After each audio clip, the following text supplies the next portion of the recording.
There's a lot of anxiety in Canada right now because of a lot of issues, affordability, crime. There's a lot of things going on. But one of the big things that a lot of Canadians are talking about is the impact that the threat of American tariffs and now the actual tariffs themselves are going to have on the Canadian economy. Now, today there was a development on this front that was not great, and it came out of a firm that has really, really close ties with senior members of the Liberal Party who are actually participating in the Liberal campaign right now. And I want to walk you through this because this is not on any major news network, but it's really telling about where the Liberal Party of Canada, their head could actually be when it comes to their ability to fight for our country. Now, I'm going to break this down for you. There's a company called the Eurasia Group, and its president is a man named Ian Bremmer. And he wrote this big article yesterday that had some really concerning comments. Everything that I'm about to say is in an article that I wrote. The link is in the comments, or if you're watching this on Facebook, if you're watching this on YouTube, it's in the video description. Because this isn't in the mainstream media, what I need you guys to do is click on that and click subscribe so that I can directly communicate with you, get through any sort of algorithmic bias or the Liberal censorship bills in order to get this information to you as the campaign goes forward. So let's go back to this article. So the president of the Eurasia Group, Ian Bremmer, he wrote this article. It's going to be mirrored, but it says, "The end of the transatlantic relationship as we know it" was published on March 26th. And in this article, he says this: America's largest trade partners, Mexico and Canada, are facing more significant trade pressures from the Trump administration. But the imbalance of power is everyone understands that they'll have to accept Trump's terms eventually. The only question is whether capitulation comes before or after a costly fight. Can you believe that? He goes on to say this, and this is the real kicker. However, I expect Ottawa will quietly fold shortly after the vote to ensure ongoing relations with the U.S. remain functional. So here you've got the head of a major American consulting company basically saying that Canada, once the election happens, Canada's going to fold and then just give in to American demands. The thing is, his rationale for being so firm on this, he's so confident in saying this, is nowhere in the article. But if you look through the who's who list of his company, there might be some answers to why there could be some answers to why he's so firm in this assessment. So if you look through who the Eurasia Group is, you've got Gerald Butts, who is one of the Liberal Party's most senior advisors and has been so for years. He's Eurasia's vice chairman. Then you have Evan Solomon. Evan Solomon is the publisher of G0 Media, which is Eurasia's media arm. And he was recently announced as a so-called star candidate for the Liberals in a seat that's historically been held by the party last week. So you've got Gerald Butts, senior Liberal Party advisor, who is the vice chair of the Eurasia Group. Then you've got Evan Solomon, who is highly affiliated with the Eurasia Group through G0 Media.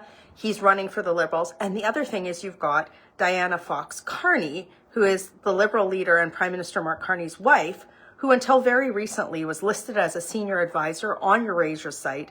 And it's unclear if she still works for them or not. But nonetheless, here you've got these senior Liberal advisors who are, very heavily tied with the Eurasia Group. And then you've got the president of the Eurasia Group as recently as yesterday saying the following: I expect Ottawa will quietly fold shortly after the vote to ensure that ongoing relations with the U.S. remain functional.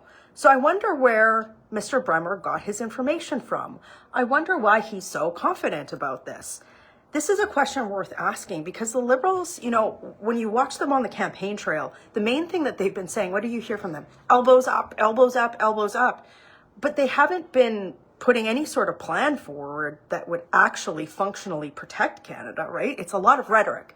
And that's been the hallmark of the Liberal government for the last 10 years, is kind of destroy the Canadian economy and then give this word salad rhetoric to try and fool people that they're actually going to do something. And that hasn't changed in this campaign.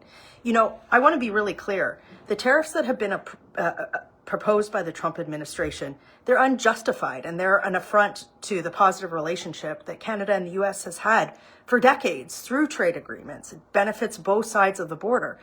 But here you've got the president of an American company that has really senior Liberal Canadians that are affiliated with it saying that Canada's going to fold Canada's going to fold to the US right after the election. You know, a while ago, President Trump, he went on TV and he said that he would prefer a liberal. He would prefer a liberal government, that it would be easier on him, I believe was the words that he used.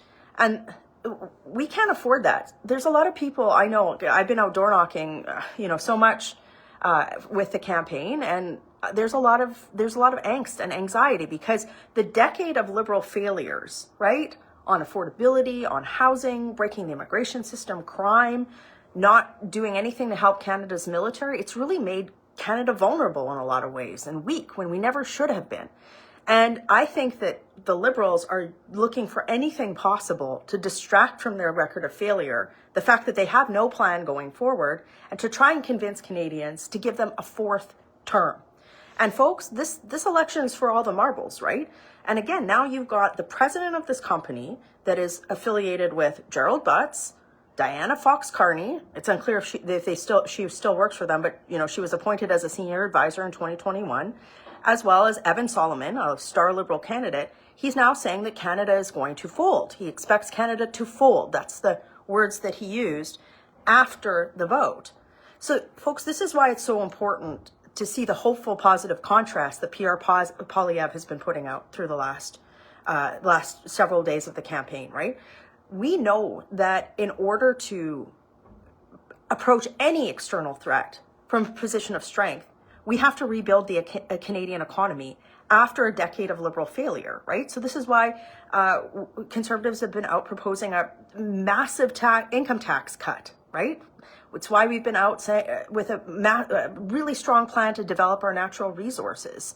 I could go on and on. There's been a lot of positive announcements to rebuild the Canadian economy. But folks, I have to tell you, this article that came out today, think about how offensive that is. I expect Ottawa will quietly fold shortly after the vote to ensure that ongoing relations with the US will remain functional. That's not what we need right now. We need a positive, hopeful, conservative government for a change to ensure that Canada is put first and that our jobs are protected, our way of life is protected, and that our relationships with countries around the world are protected too. I read this morning and I was like, what a pronouncement. Yeah, elbows up, Liberals. Working hard for you. Share this video. Have a great day.